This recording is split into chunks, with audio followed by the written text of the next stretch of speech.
everybody, and welcome to our monthly foster home training presentation on Facebook for ESRA.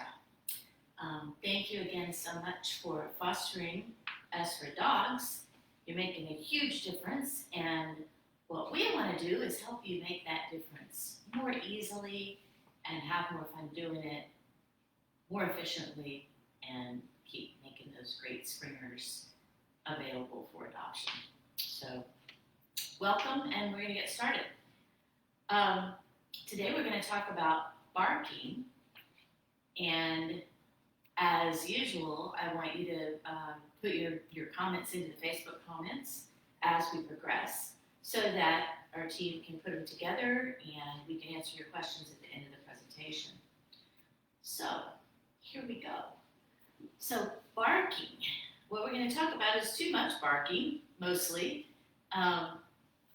Maybe there's too little barking. We're not really going to talk about that today. We're going to talk about barking in the wrong context, inappropriate barking, and so forth. So barking is a natural dog behavior. It's innate. That means it's instinctive, and it begins in puppyhood. It begins around 2 to 3 weeks of age with those little cute puppy sounds that develop naturally into a bark as the puppy grows up. But it also develops with learning, because that's how it gets used in different contexts. That's how the dog learns to use it in different ways. It develops different tonations and so forth as the dog gets older. So if it's a behavior, and if some of it's learned, why can't we just unlearn it? Why can't we just make it stop? So I hope you already know the answer to that, because that's never the best way to deal with behavior, just making it stop.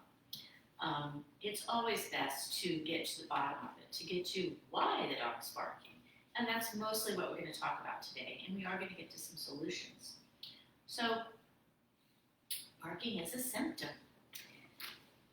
So what we have to do is find out why they're barking, what's driving the barking, and what the dog wants to accomplish from this barking, if anything. So let's start looking at the science first. Alexandra Protopopova reported that barking can serve functions of communicating that they want to play, expressing fear, changing boredom, or expressing threat towards someone else. Martins and Unshelm reported more barking among group house dogs than single house dogs in kennels. Boitani and Suchi, among others, noted that feral and stray dogs rarely bark. Think about that. Some of you may have had experience with that. Interesting. Malnar and others found that barks are more uniform among different dogs in contexts evoking aggressive motivations, whereas happy, anticipatory, and requesting barks are more specific to individuals. So I'll repeat that in different words because it's kind of complex. So aggressive barks are fairly similar among dogs and easy to recognize, whereas happy and barks of anticipation and barks where dogs are asking for something are more specific to the individual, which is interesting. There's no evidence to date that barking is communicative between dogs, other than in the Lady and the Tramp movie, which is not real evidence. That's not science, that's entertainment, and this is science. So it is true that Maros and Molnar and some other people found that dogs could distinguish between recorded barks that were made in different situations and different motivations. In other words, if a dog was barking because a stranger was approaching, or they were barking because it was time for a walk, other dogs, when they recorded those barks, could tell the difference between those. They also found that dogs may be able to distinguish between the barks of different individual dogs.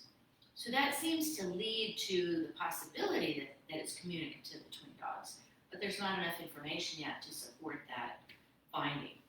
I'm sure there's more research going on, so we'll see as time goes on. However, it appears that barking does have a communicative role in dog and human interactions. How about that? So Morton found that humans, as a rule, whether they're dog people or not, can tell the difference between aggressive and friendly vocalizations in many species, not just dogs, which makes sense because that's a survival thing, right? It's good if humans can tell if an animal is barking aggressively like they're going to attack them. Lynn Kosky contributed to that too. But, something to think about. So to summarize, what we do know about barking from science is barking is functional. It's used for communication, invitations to play, fear, boredom, or threat. Barking happened more among large groups of dogs staying together than in single-housed dogs in kennels. Aggressive motivations produce similar barks among dissimilar dogs. And barking is used as communication with humans, but not so much with dogs. So now we're going to get to analyzing your barking problem with your dog or your foster dog. So in order to analyze the problem, which we have to analyze it before we can solve it, right? We have to see what's going on. So the first thing we're going to look at is those functions of barking. So one thing that we know also is that barking is self-reinforcing because it's an innate behavior.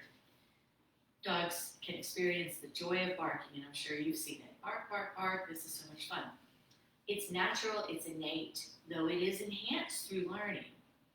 But barking and excitement can feel good and be fun, and that's kind of a problem.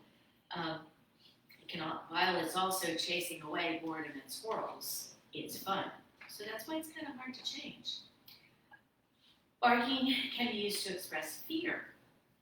This is a distance increasing function. So dogs use behaviors as distance increasing behaviors and as distance decreasing behaviors, which we'll talk about in a minute.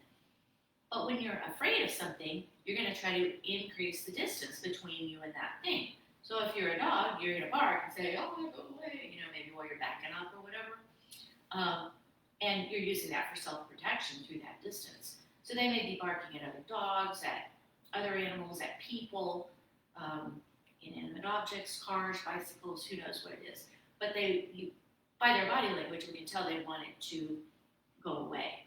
With fear, of course, their body language is going to be backward. They're going to be pulling back, shifting their weight back, maybe moving backward. Even their ears will be back, their tail will be back and down and under. Even their mouths will be back. So the corners of their mouths will be, that kind of look, really pulled back. So that's fear, and it can play a role in on-leash reactivity if you have that problem. When barking is used to express a threat to others, it's also a distance-increasing behavior, but it takes a little bit different form. They also want the thing to go away, and they're using it for self-protection. But what you'll see is different body language, where the dog's weight is shifted forward. They're more, they're up on their front legs, their ears are forward, their tail will probably be up and forward as much as it can get it there. And even their weight will be shifted forward up over their front legs. They may be moving forward. And even their mouth. So you look for that C mouth. If we turn to the side, the corners of the mouth are going to be forward, or it's like a C shape. That's your threatening bark, as opposed to the fear bark, which is with the corners pulled back. So I hope you've all already done the dog reading course, and you remember all this. If not, please do it. It'll really help, and it's a really good foundation for all the things you need to do with your dogs. You can also review it. You have the link. So, another function of barking, as we're analyzing why this dog is barking so much, could be communicating with humans. Now, there is passive communication with humans where when a dog is doing some kind of alarm barking, whether it's threatening or fearful, then the human family may hear that, and when they recognize it, they may go and eliminate the threat, which benefits both them and the dog. But dogs do bark to more actively communicate with humans. And that's what we're talking about. So the first one is going to be to get something, to bark for consequences. And as you remember, everybody learns in two ways, association and consequences. And dogs do bark to get what they want.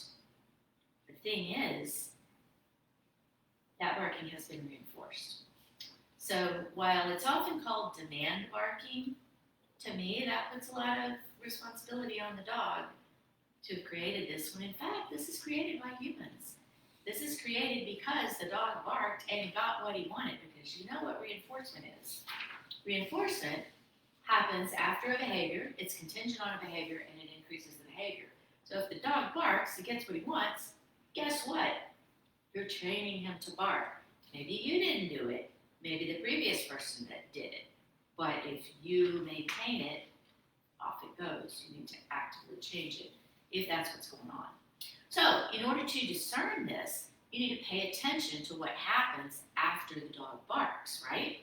So look for what that reinforcer is that happens right after the barking. Be aware of human behavior. Is a human coming along and giving them something? Of course, because it's self-reinforcing, if the dog's standing out in the middle of the yard and just having a good time barking, that's what's happening. So we're going to talk about how to solve that too. And also, nature can reinforce it. They bark, something accidentally happens. Here you go, there's a reinforcer. So we can change our human behavior. So we also want to look at what's happening right before the barking starts, because that's setting the environment for the barking, right? So a lot of times we see a lot of barking at mealtime, right? Because they're excited and it leads to barking.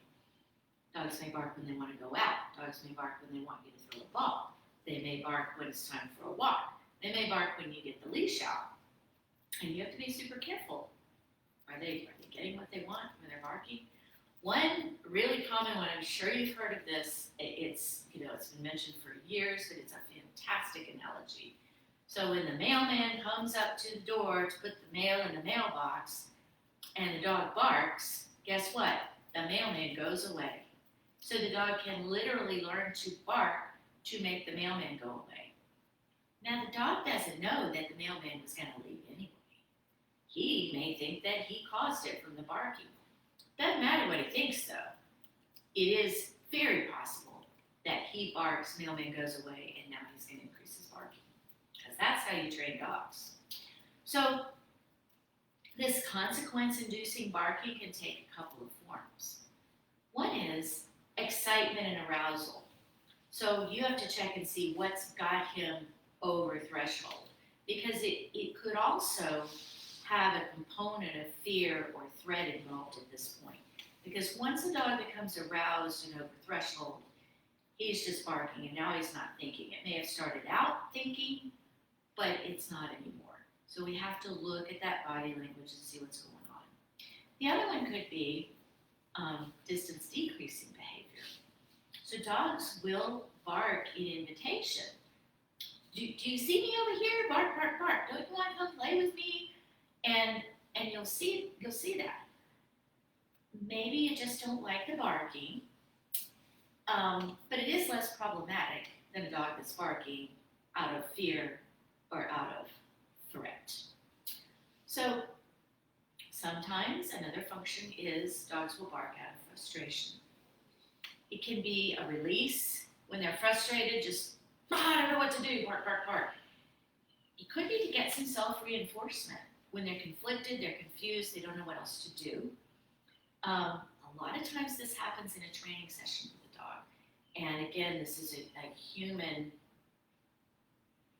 possibly a human-induced thing, where maybe your training session isn't that clear for the dog. Maybe he knows the food is there, but he can't understand how to get the treats.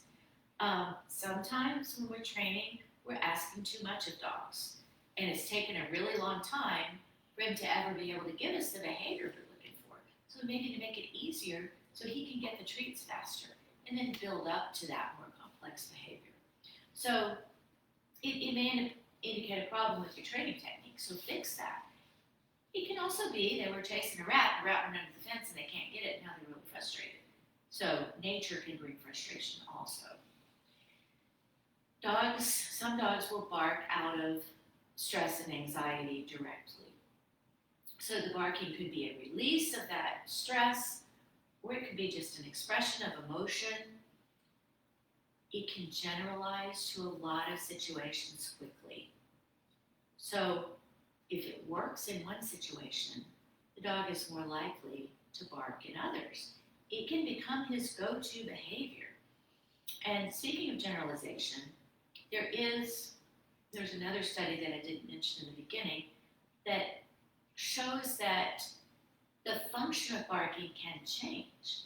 So if they're first barking out of frustration and they get that self-reinforcing feeling from the barking, then say something else goes on, like they want to have their meal and they see it being prepared, they may bark there because, hey, it worked to make them feel better in the frustration situation, so maybe it'll make them get their meal faster.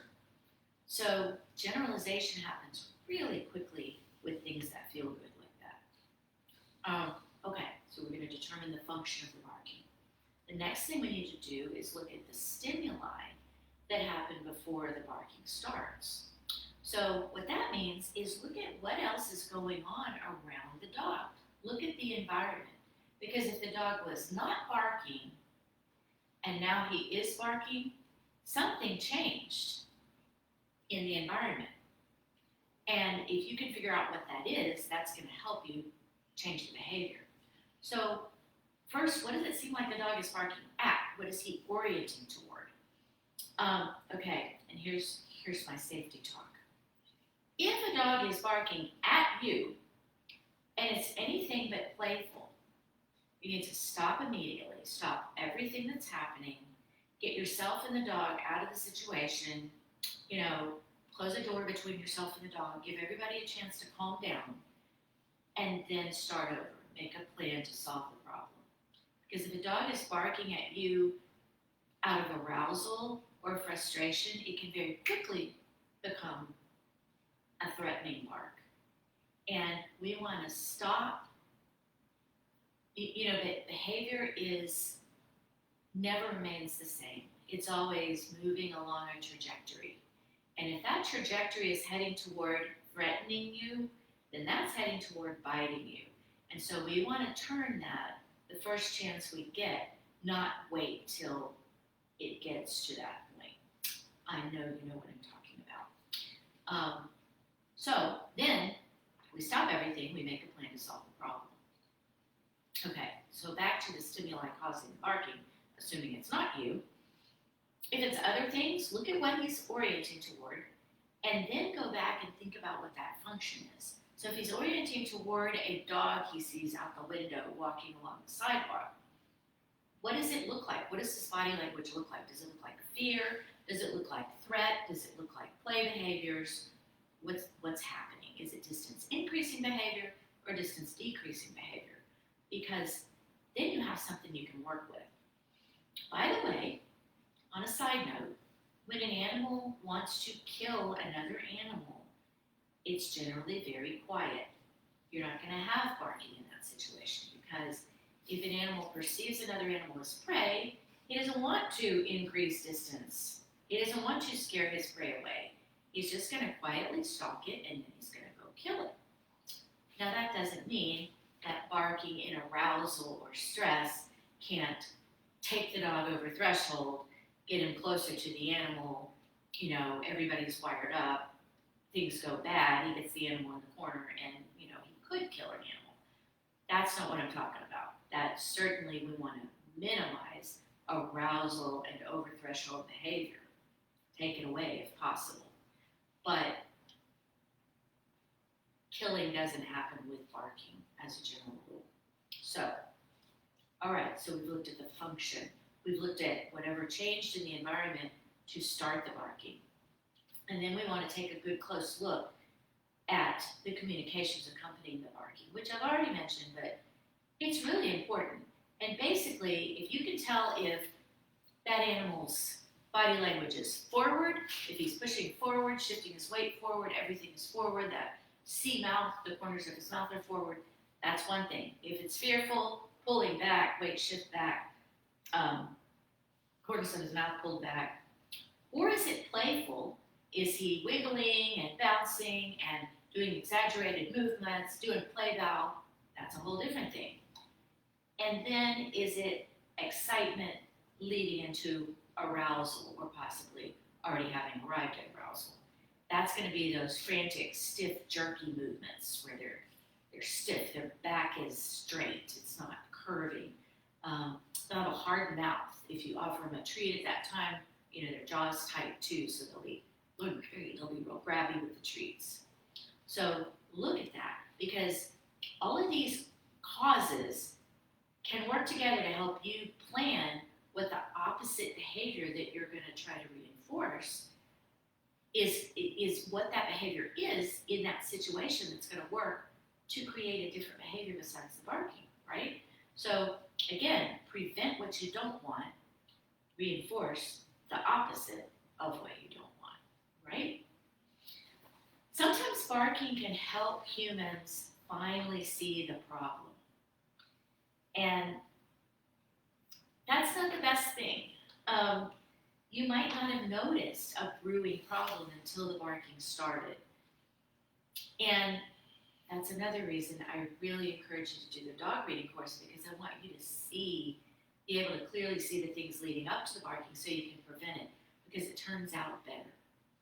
But we can do it. So remember that the problem that's causing the barking probably started way before the barking did, and that's how we're going to fix it. We're going to back up through the barking and through those precursor behaviors so that we can reinforce something else early. That's basically what's happening here.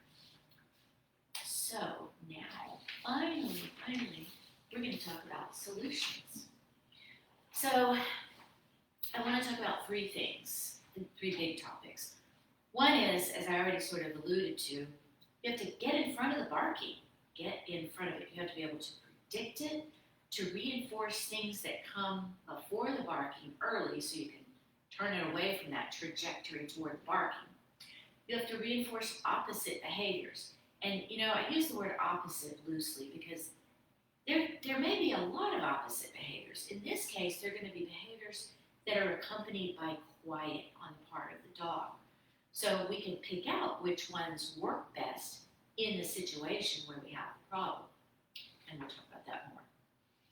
So I'm going to talk a lot about an exercise called Look at That, which was named that by Leslie McDevitt in her book, Control Unleashed. It's a very simple exercise, and tons of people have used it and call it different things.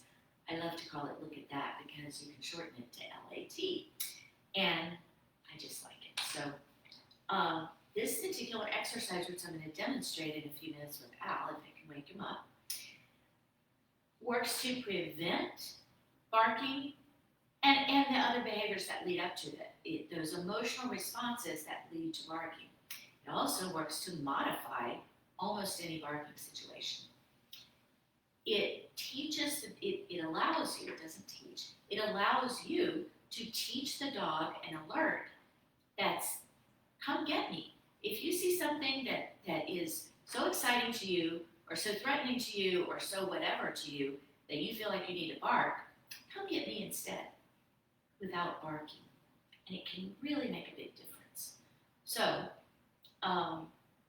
okay, the third one is, just like with most other behaviors that have already spun out of control, if a dog is already in the midst of barking his head off, you just have to get out of the situation. You just have to stop it because he's no longer thinking. That's the definition of being over threshold, and that's what's happening. The dog's barking his head off at another dog, at whatever. He's no longer thinking. He is over threshold, just acting on impulse and instinct, and he's out of control at that point. So you just have to stop it, get out of the situation as quickly and cleanly as possible, because you can't train when he's in that state. But once everybody's calmed down, then you can create a training plan in a situation you can control, and you can teach him a new behavior. So in specific situations, if dogs are barking to access that self-reinforcement, then what we want to do is basically teach the dog other fun activities that are linked to quiet and can take up his time. And then he can choose instead of barking. So it may just become a habit. When you do something a lot, you create a neural pathway in your brain that leads you there. And generalization is part of that, trying barking in different situations. So if that's what's happened, the dog's just going to go bark because he knows that feels good and he doesn't know anything else to do. So when we increase his repertoire with sniffing games are usually very quiet, hide and seek games, and food puzzles. And we do that a lot every day with him until he starts to look for those behaviors. And then maybe he starts to initiate a sniffing game on his own in the backyard. And then you see him moving away from the barking. But you're still going to have to prevent the barking as much as possible in order for it to go away, because it's still easy for him to access. What we're doing is providing a variety of things he can easily access, just as easily access as the barking. And then he'll start to choose some of those. So if the dog is barking to communicate with humans, then basically we're going to teach a different kind of alert to exciting things. Again, as I said before, instead of barking, come to me. And you can even add another alert. You can add, touch my leg with your nose, touch my foot with your paw, and I'll follow you so you can show me what's so exciting. And there will be lots of treats involved. We can get that game going by using the look at that exercise. So if the dog is barking to get something specifically, to get a specific consequence, like mealtime or to go outside or to get you to put his leash on or whatever, then we're just going to train another behavior that we can reinforce instead of barking. Could it be a sit, a down, a target behavior? Make sure barking doesn't accompany it. In fact, in general, I love sit for this. If we teach dogs to sit, to say please, sort of, you'll see them using it all the time because it's easy. It doesn't take a lot of energy. Probably takes less energy than barking. And if they can get what they want by doing that, and we take an active hand in teaching them that, then why would they bark? It's easier. So, but you have to define that sit as sit quietly, because a dog can certainly bark while sitting. So that starts in your brain, making the plan, creating the vision of the dog sitting quietly at the door, maybe, and then he's looking at you. And you need to get over there and let him out because he's not barking. He's making an effort to not bark. Because you know what? If you don't come, he is going to bark in those early stages, because barking has always worked in that situation. See what I mean? So we have to start by always reinforcing that behavior, and then we can help it take the place of the barking over time. So what we're going to look at is we're going to use this behavior when the dog clearly wants something, food or toy or go outside or whatever. How can he get it instead of barking? We're going to, if the dog is barking for distance decreasing purposes, come over here, come play with me or whatever. We're going to, again, offer what he wants when he's quiet. So this most often occurs when you're on the other side of the door, or you're outside the crate and he's inside the crate, or you're on the other side of the baby gate, right? He's confined in some way and he wants you to come get him, or he wants to come with you, right? So we have to, again, get in front of the barking. If he's already barking, he's already over threshold, you cannot train in that situation.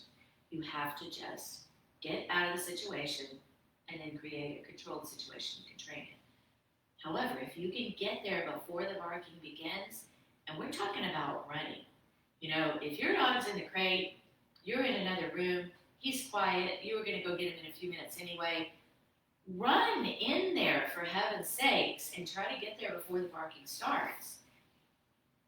It's helpful if you've taught a sit too, because that will help him be more quiet, because if he's standing in his crate dancing, that can lead to barking, right? So if he learns that sitting gets you to open his crate door, take down the baby gate or open the door and go inside or let him out, that's going to really help you. But it works really well if you look at it like the red light, green light game. So you move toward the quiet dog. What if you're still 10 feet away and he starts barking? What are you going to do? Stop. Stop in your tracks. Make a very dramatic change in the environment, which is your behavior right there that's affecting it. So you're going to just stop. Maybe you're going to cross your arms, look away. Maybe you turn to the side or even to the back. Maybe you even take one step back, depending on what it takes to get that dog to stop barking. Now, we don't want to go back to the place where we started, for sure, because it was hard enough for the dog to be quiet at this point. So you'll never get there if you just keep going back to the beginning. But certainly stop, maybe take one step back. The second he pauses in his barking, maybe he kind of stops to take a breath, or he goes, why won't they come? You begin moving forward. Very dramatically, make it very different from when you stopped. And in that way, you'll get to him. When you get to him, same thing. Reach down for the crate door, he starts barking, take your hand away.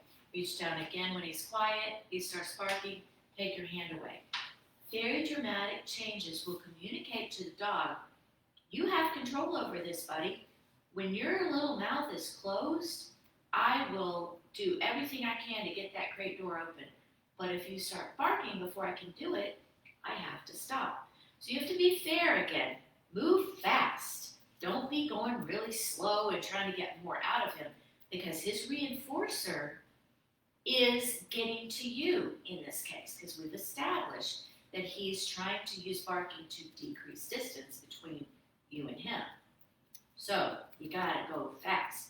Now later we can do some proofing. We can get some duration, but not right now, because what will happen is maybe he was doing distance decreasing barking, but then he gets so frustrated because he can't get to you. Now he's going to bark out of frustration. So you failed at that point. So be quick. All right. Moving on to fear. And if the dog is barking out of fear or barking to express a threat towards something, the response is basically the same. We're going to reduce stress. We're going to condition the dog to like or to respond positively to whatever was causing him to bark. And all of that can start with a look at that game. If the dog's barking in frustration, we have to really look at our behavior. Be careful the dog understands what he can do to make the treat happen or to make whatever reinforcer happen, like opening the crate door, opening the door for him to go out. And we have to make sure the rate of reinforcement is high enough. So if he's barking in frustration, he doesn't understand, and the rate of reinforcement is not high enough. So just change that, and you'll get it. Okay, if the dog's barking out of stress and anxiety, of course, you reduce stress. You condition relaxation. You condition him to like things around him, and you work on that level. Establish a strict routine, and the barking will fall away, most likely. All right, so now we're going to see if we can get Mr. Albert to show us how to do the look at that game. Because for me, every time I bring a dog into my home, they play the look at that game. It's fantastic for preventing bad responses to things.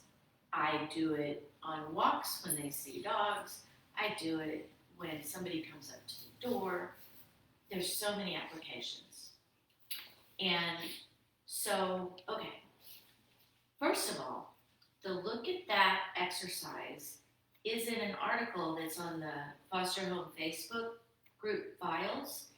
The article is called Teaching Reactive Dogs a New Habit. There's a part 1 and a part 2, and the part 2 article is all about the look at that exercise. So if Beth is here, perhaps she could put a link to that. That would be really cool. But it's in there, and you should be able to find it. The part 1 article is about open bar, which is also useful, but that's not what we're doing right now. We're doing look at that. So to describe the goal behavior of look at that, it's so small and so simple. The big mistakes that people make are by trying to complicate it. It's really simple. All you're doing is, here's your dog, and if you have treats in the treat pouch and you're ready to train, what's your dog going to do? Your dog's going to look at you. He's looking at you, right? And you're like, I don't want to look at you, so I'm going to look over there. I'm not looking at you.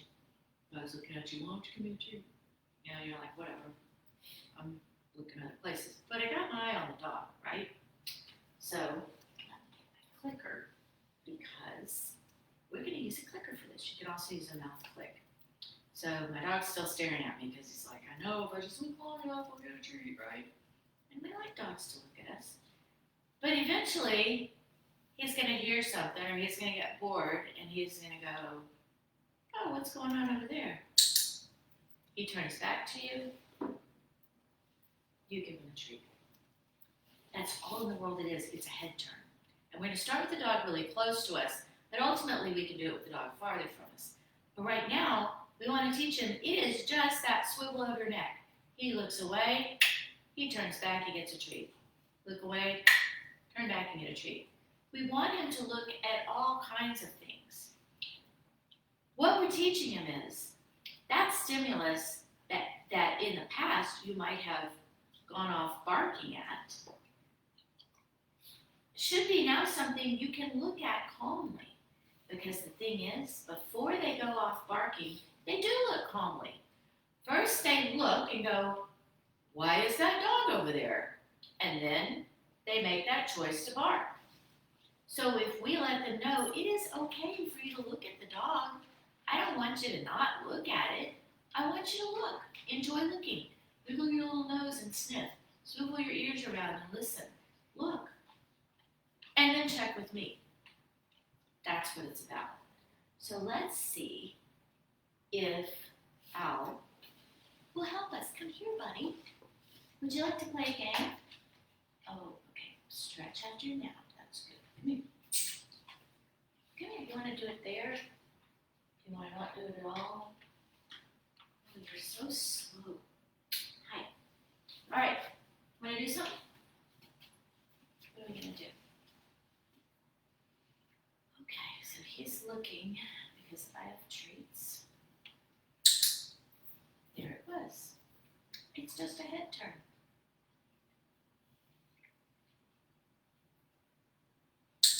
He was looking at the ground, so I clicked for that.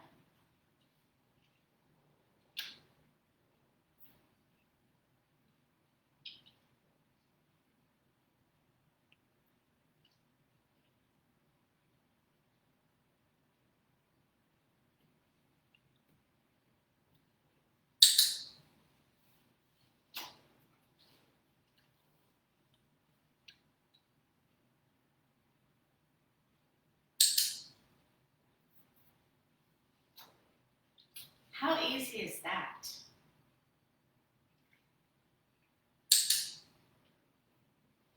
He looked outside. So the other thing we're doing is we are changing an emotional response. Because when your dog looks at something, there's a lot going on, right? There's a lot going on inside his little dog brain where he's, his emotions are coming into play. And his brain is deciding which emotional response he's going to have. Is that a scary thing? Is that something that's so awful it needs to be chased off? Is that a fun thing?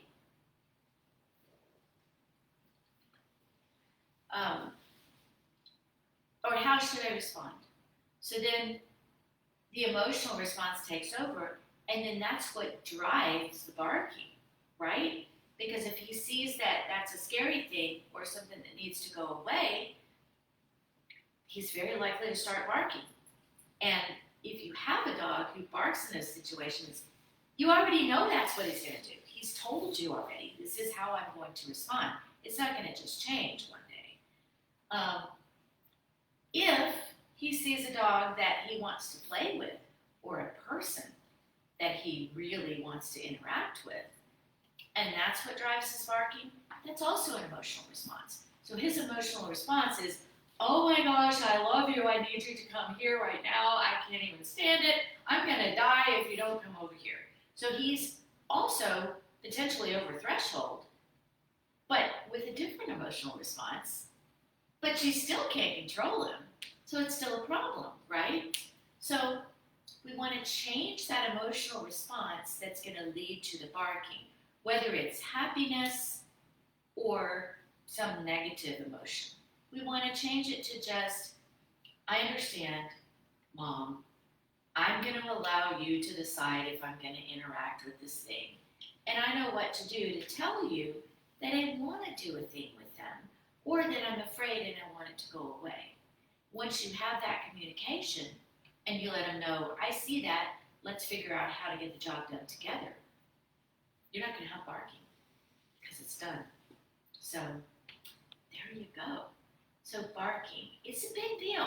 It's a whole complex set of things because it's an innate behavior, but we can change it. And I hope that we've given you some ideas for ways to do that. So I'm going to quit now, and I'm going to see if we have any questions to answer. So the first question is, any tips for dogs who bark at dogs on TV? The question is, any tips for dogs who bark at dogs on TV? So I believe that there needs to be a study, and maybe I will do this study one day, because some dogs watch TV and other dogs don't. I've had both. Some dogs, it seems like, I don't know if it's something to do with their vision or what, but it's like they don't even comprehend the television. And others are like, oh, look what's happening on the TV, and listen to that doorbell on the TV and the dog barking, and they're totally interacting with it. So I'm perplexed as to why some dogs interact and others don't with TV. But those dogs that do interact and bark at a dog that comes on TV or bark at a doorbell sound on TV, it's the exact same thing. So remember I was talking about, look at the stimulus that presents itself. Look at how the environment changes, and then the barking starts. It's the exact same thing. Back your way up through that. And the good news with the TV is, you can, wow, the things you could do to set up training sessions. You could have YouTube videos, you have a remote control, you can make it start when you want to. And as the dog is hanging out, doing other behaviors, being non-barky, being quiet, maybe he's sitting, lying down, playing with a toy, whatever he's doing, you can make that dog come on the screen, pop a treat in his mouth, and so to do association with that first round, right? Remember association? Dog appears, treat goes in your mouth. So we've already brought the emotional response down a little bit, and then we can start to look at that game.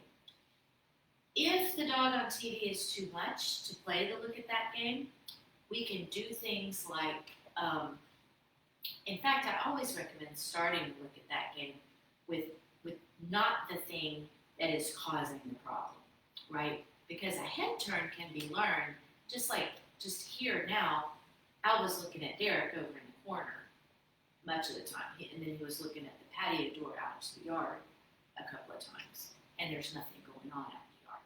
So we want to start that with just whatever calm thing the dog's going to look at. If the dog is afraid of dogs or threatens other dogs, we're going to start with a dog. We'll start with squirrels, birds, a bicycle going by. And all in the world we're doing is teaching him to turn that into a game. Look at the thing, look at mom. Look at the thing, look at mom. That's all in the world it is. Then when he gets the game, and we've taught him he can lead that game, then we're going to present a dog at a level he can take it. And when it's a TV dog, Maybe you could find a YouTube video that's got a little bitty dog right in the center, like it's taken from a distance, so the dog is small. Maybe the dog's quiet and not barking. We play the look at that game with that image that we can control. Then we lead up to a bigger dog, and then a barking dog, but we turn the volume way down. So really, dogs on TV, you have a lot of control with that. So that would be a really great thing to train. When you're training with real dogs, what I do a lot of times is I have life-size stuffed dogs, and I'll start with those. Like I'll place them at whatever distance the dog can perceive them, but still look calmly and go, what? And I can start reinforcing right away. I'll even put them where they're halfway behind a tree or something. And it's a stuffed dog that looks like a dog, it doesn't smell like a dog, doesn't move like a dog, doesn't make a sound. So I've isolated some of those qualities, and then I can build to a real dog behind a fence where I can control the distance. So does that make sense? Okay, next question. This is like a two-parter. So the first one has to do, there's not exactly a question here, but it's just talking about when they come home, one of the dogs barking and howling loudly and carrying on for a few minutes until they've, greeted the dog and said they're happy to see you. There's not really a question there, but I don't know if there's anything you can comment. There's a second part. Well, okay. There is some more. Yes.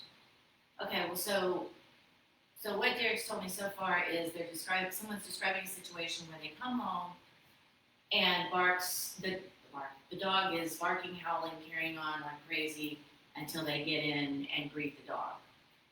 So then, let me hear the second part. So when they're watching TV, the dog will periodically bark, wanting constant touch and petting, and is needy while they're watching TV. I kind of already answered that in the previous question. So it's a training process. I mean, both of those are. I addressed both of them, but to just recap, I will demonstrate the red light, green light. Because a lot of times I was talking about people. Oh, you can't see because so switching from barking. It also depends on if the dog's over the threshold. If the dog's over the threshold and he's just frantic and barking, there's nothing you can do. It doesn't matter. Just go in, comfort him, and then figure out how you're going to make him more comfortable with staying home alone or with you returning. Because I don't know from the question, has the dog been barking the whole time you've been gone? And he's super upset at being home alone, because that's a whole different problem. Or does he just go crazy? Is it like a demand barking thing, a consequences-inducing bark to get you to come in and see him? I mean, that's where you have to go back through those topics and consider what's really happening, because there's not an answer just to dog is barking, what do I do? I mean, that's what this whole talk was about, right? But when you're approaching the door, the red light, green light game is super important, and you have to be fast. So again, dog is over there. I'm trying to get to him while he's quiet. He's quiet right now. I'm gonna try to get over there, to open the door, and then he starts barking again. So I'm gonna stop. I don't just go in and open the door anyway, because now I'm reinforcing the barking again. So I'm gonna stop. I'm gonna maybe turn away. I'm gonna, maybe I take one step back.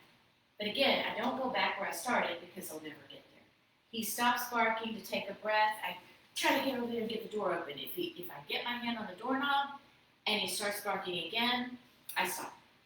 It's a dramatic change. It's not this, kind of thing. It's, I'm trying to get the door open, dog. I didn't get to. Dang it. Okay, I'm trying to get it open. I did get it open, and I'm in. Right? So that's what you're looking for in the red light, green light game, which could be useful when your dog's barking like crazy when you come home. But again, if your dog is over threshold and he's been barking like crazy for a long time, it doesn't matter what you do. Just go help him. Okay, so two more that are probably related to the last one about barking when the attention is somewhere else. Maybe you already answered it. Tips for a dog who barks when the person's on the phone or when they're talking to their spouse. Oh, that's a good one. So when dogs bark when you're on the phone or when you're talking to your spouse, it's super common. And they're, totally, just like little kids, we condition dogs to carry on and do bratty things when we're trying to talk on the phone. We do. So you can totally create a controlled situation, though, for talking on the phone, right? So we just need to teach him another behavior to do when we're on the phone. So there's a couple approaches. We can just get in, I know I'm going to be on the phone, so I'm going to give you something to do. I'm going to give you a series of food puzzles to do over here on the floor, while I'm talking on the phone. So you've circumvented the problem by heading the dog off down a road to do something while you're going to be talking on the phone. Then another approach is to teach him, because your stimulus is, you pick the phone up, dog says, oh, she picked the phone up. Now I'm going to bark at her. They totally do that. So what you want to do is teach them that Mom picked the phone up. Oh, I should go get my toys out and play. I should go lay on my mat. I should lie right next to Mom calmly until she gets off the phone. What do you want him to do? And then you train it. You just train it. And you just, first they have to be able to do the behavior, whatever you've envisioned. So, let's talk about mat behavior. If you want to lay on a mat while you're on the phone, you're going to set it up so he does. You're going to practice, pick the phone up, get on your mat. Great, here's your treats. You're going to feed him. You're going to pretend to talk on the phone. Maybe you give him a stuffed Kong. You hang the phone up, you take the Kong away, and you walk away, and he gets up. That's one repetition. You've set it up so he did it, and you move on training him. In the meantime, until you get it pretty well perfected, you're probably going to have to give him food puzzles and Kongs and things on his mat while you're on the phone. And it's the same thing when you're interacting with your spouse. I've done this with many clients. They just want to get involved. They're like, let's all, get in this conversation or this hug fest or whatever. So we just have to teach them that means go away, lie down, be calm, go do something else, whatever it is you've decided. And you can start with one thing and then build it into something else. So you may start with, if you're going to have a conversation with your spouse, and sometimes conversation means hugging and all that kind of mushy stuff too, right? Just ask your dog to lie down. Teach him to lie down. Feed him treats, hug. Feed him treats, hug. If he gets up, get him back. Feed him treats, hug. So you're teaching him what to do while this is going on, right? One more question. Are there any different techniques you'd recommend for multiple dogs? Because obviously once they get going, it's like you can't hear anything. Yeah, techniques for multiple dogs. So I just updated a blog post on my website about multi-dog households. And one of the big things that I covered in there is, multiple dogs are multiple problems, right? And what you have to do, and this is what not everybody, people tend to be so reticent about ever separating the dogs. But you can't train 5 dogs. You can't even train 2 dogs.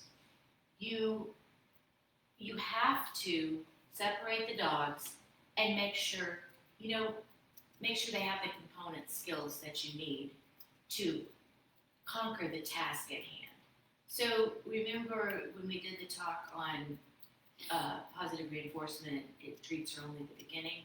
We talked about constructional training and teaching components. So if dogs are going crazy, barking all in a mass because the other dogs barked, first of all, they have to be able to do something else, lie down, sit, something, stand quietly, And then they have to be able to do that in the presence of one other dog who's quiet. Then they may have to do it in the presence of 2 or 3 other dogs that are quiet. And only then are you going to be able to introduce one barking dog and you still consider lie down, right? Because it's a huge change and there's a huge stimulus that is driving them to an innate behavior, which is barking. I mean, when everybody else barks, you bark. There was that one study that I told you about where they found more barking in group house dogs than in single house dogs in kennels. They stimulate each other to bark. Barking is easy, it's innate, and they're going to do it unless you actively teach each one how to be quiet and then how to be quiet while others are barking. And only then are you going to be able to start to put them together in small groups. If you just have 2 dogs, then yeah, you teach each one, you teach them to be together when quiet, and then maybe you have the other one barking over there and you teach this one to lie down over here and slowly decrease the distance between them. But you have to do it with both until they can both do the skill together quietly. And it's a big job because it, again, as I stated at the beginning, it's not just stop barking. It's create a whole different trajectory for the animal to go down, which includes emotional response and operant response. So I believe that was our last question, and we are out of time. So thank you so much for joining, and I look forward to seeing you again next month.